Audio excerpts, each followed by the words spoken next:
We will go on the record in the matter 23 CF 214, State of Wisconsin versus Bradley Scheuer. Oh, sorry, that's the 20. I'm not calling the new case. Oh, you're not calling? No, I'm only calling the. Wait, you're right, the new case. Do you want me to sit back in the... Actually, no, you're right. I am only going to call the new case. And then I will call the old case after Mr. Davis excuses himself. So start anew. We will start afresh.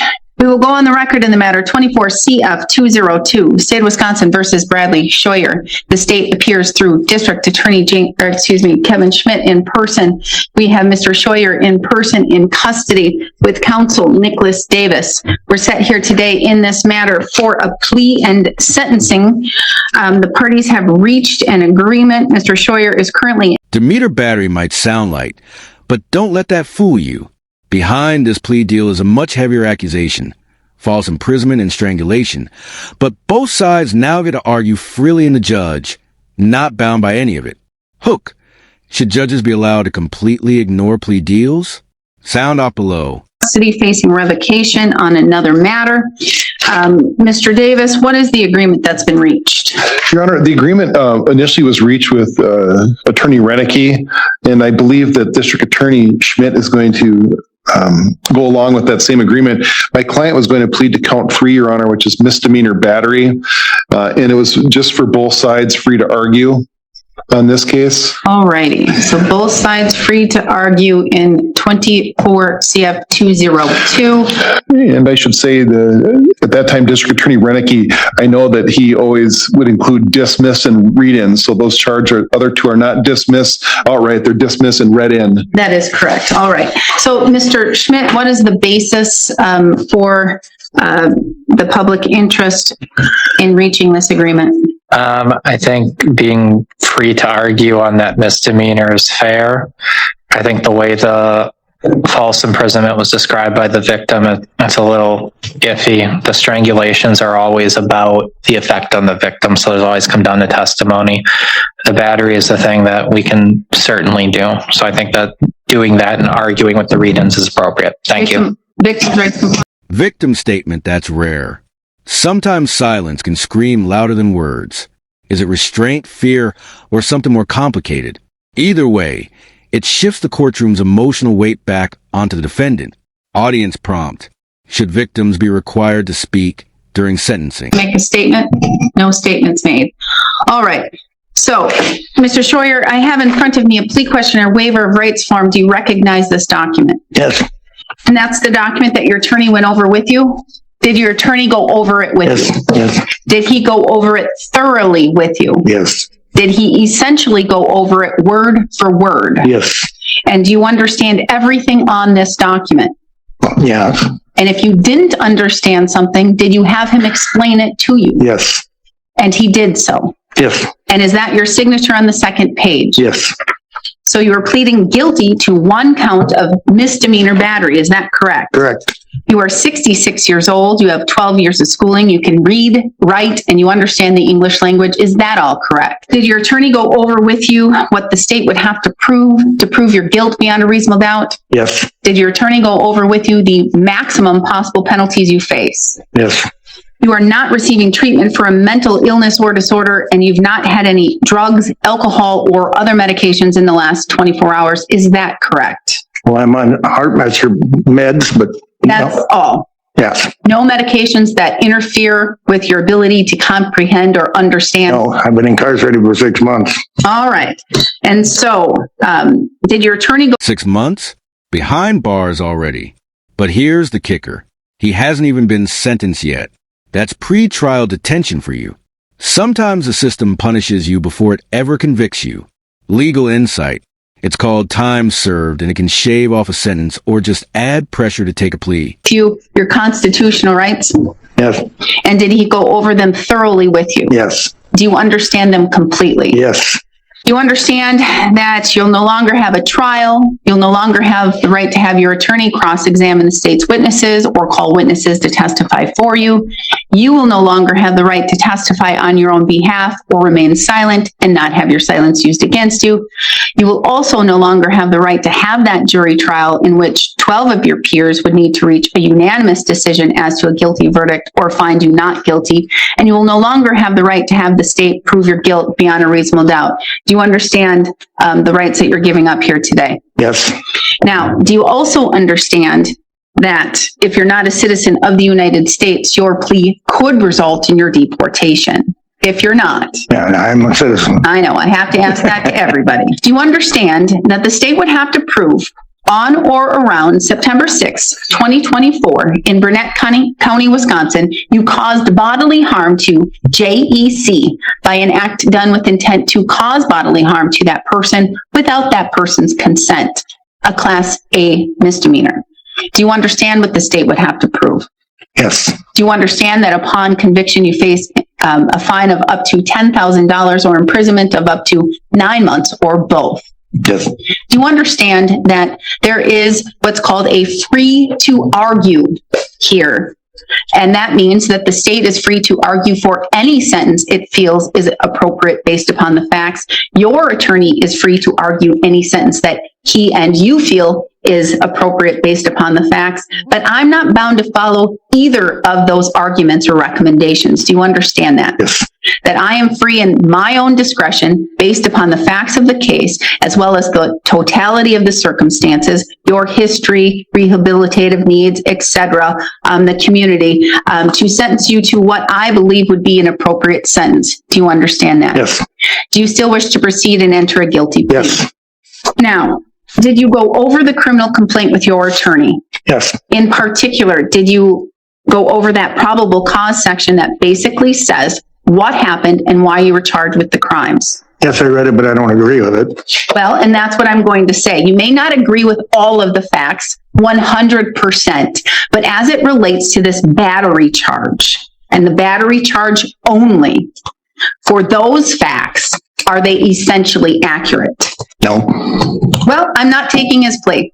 We're going to go to trial because he's contesting it. He doesn't believe he did anything. Whoa. Did you catch that pivot? 1 second he's denying it. The next is like, fine, I admit to it. This isn't just nerves. This is a crisis of credibility. And the judge smells it from a mile away. Hook, ever seen someone fold that fast in court? Drop if you've watched Courtroom Meltdowns before. Davis, let's set the matter for trial. Then I'll move ahead and I'll sentence him on the other matter. I understand what you're saying, but I do. No, because you're not admitting to what you did. Fine, I admit to it then. Mr. Scheuer, I am not accepting a plea of an individual who is not going to be accountable and responsible for their actions, especially when it involves a battery to a person, a battery to a victim who did not deserve to have you put your hands upon them. Do you understand that? Now, if you're willing to accept that responsibility and admit to what you did, I will proceed and accept a plea. But if you are not, then we will go to trial. And I want you to tell the truth and be honest with what you did and your actions that day, or we will go to trial. I do not have any preference one way or another. I will not accept a plea if you are not guilty. I will allow you to attempt to prove your innocence or have the state prove your guilt beyond a reasonable doubt as to all of these charges to a jury. That is the justice system. So, Mr. Scheuer, I will again ask you, what did you do that day? I put my hands on her. You did. Did you? You put your hands on her. That's what I'm charged. Yes. Yes. Did you? This is classic courtroom surgical questioning. The judge is walking him through the elements of battery step by step. Building the legal foundation for the plea is not just drama. It's legal precision, legal breakdown. Battery requires intent plus harm plus no consent. She's checking all three. To put your hands on her. Yes. You had a right to? The law says you can put your rights upon a person? No. Did you have a right to No. put your hands on her? Now, Mr. Scheuer, so you put your hands upon JEC, is that correct? Yes. Did she give you consent to do so? No. Did you have a right to do so? No. Did you cause her harm? Yes. What? Yes, I said. Yes, you caused her harm. Therefore, Mr. Scheuer, are you guilty of battery? Yes.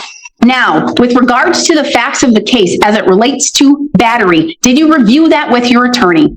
Yes. Now, Mr. Scheuer, tell me right now, those facts as it relates to a misdemeanor battery, are they not 100% accurate, but are they for the most part as it relates to battery accurate? Yes. Are you telling the truth? Yes. Raise your hand. Do you swear to tell the truth, the whole truth, and nothing but the truth, so help you God? I do. All right. Mr. Scheuer, are you telling the truth here today that the facts alleged in the criminal complaint as it relates to the misdemeanor battery are for the most part accurate? Yes. Are you stating here today that you in fact did lay your hands upon JEC? Yes. Are you stating here today that you in fact did not have consent to do so? Yes. Are you stating here today that you did in fact cause bodily harm? Yes. So, Mr. Scheuer, one last time, as it relates to the facts alleged in that criminal complaint, as it relates to battery, are they for the most part accurate? Yes. Mr. Davis, may the court use the probable cause section as well as the statements made under oath by your client to find a factual basis? I think the court has made a solid record, so I would agree with the recitation the court had with the defendant. Thank you. Thank you. Now, Mr. Scheuer, has anyone made any threats or any promises to you for you to plead guilty to this charge? No. You're doing so freely and intelligently. That means you, yourself, you're telling me that you fully understand what you're doing here today. Yes. And you're doing so voluntarily. Yes. Now, when I walked into court here today, you were making jokes, you were talking to your attorney, you were having a good time. So that's telling me that you like Mr. Davis. Yeah. He's a good attorney. He's a great attorney, actually. Yeah. He's a good guy, right? Yeah. You get along with him.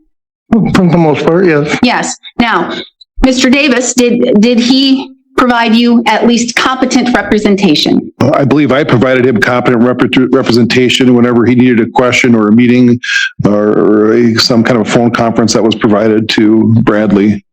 So, Mr. Scheuer, did your attorney provide you competent representation? Yes. Did he go over the facts of the case with you? Yes. Did he go over the facts of the case with you as it relates to the elements the state would have to prove? Yes. Did he go over with you the evidence and the discovery in this case? Yes. Did he go over whether or not you have any defenses or a lack of defenses in this case? Yes. Are you satisfied with his services? Yes. Now, Mr. Scheuer, do you have any questions for the court? No. Your Honor, may I say, just have one sidebar with my client? You may. Your Honor, I just want to make a record. My client, again, he's ready to proceed, and everything that he's put on the record is honest.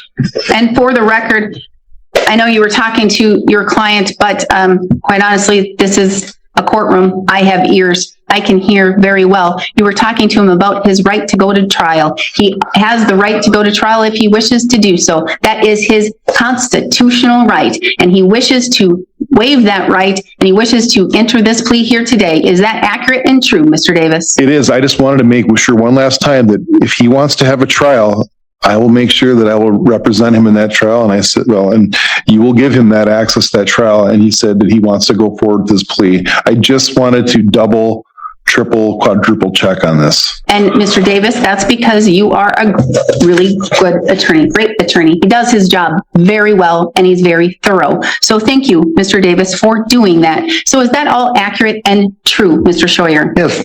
All right. So you wish to waive your right to a jury trial here today, and you wish to enter a plea. Is that correct? Yes. And Mr. Davis, based upon your conversations with Mr. Scheuer, do you believe he is freely, voluntarily, and intelligently entering a plea here today? I know he is, Your Honor, yes. And he understands what he's doing by waiving his constitutional rights? Bradley is an intelligent man. He understands. All right, then. Any questions before we proceed, Mr. Scheuer? No. As to count 3, battery, and a misdemeanor, how do you wish to plead? How do you wish to plead?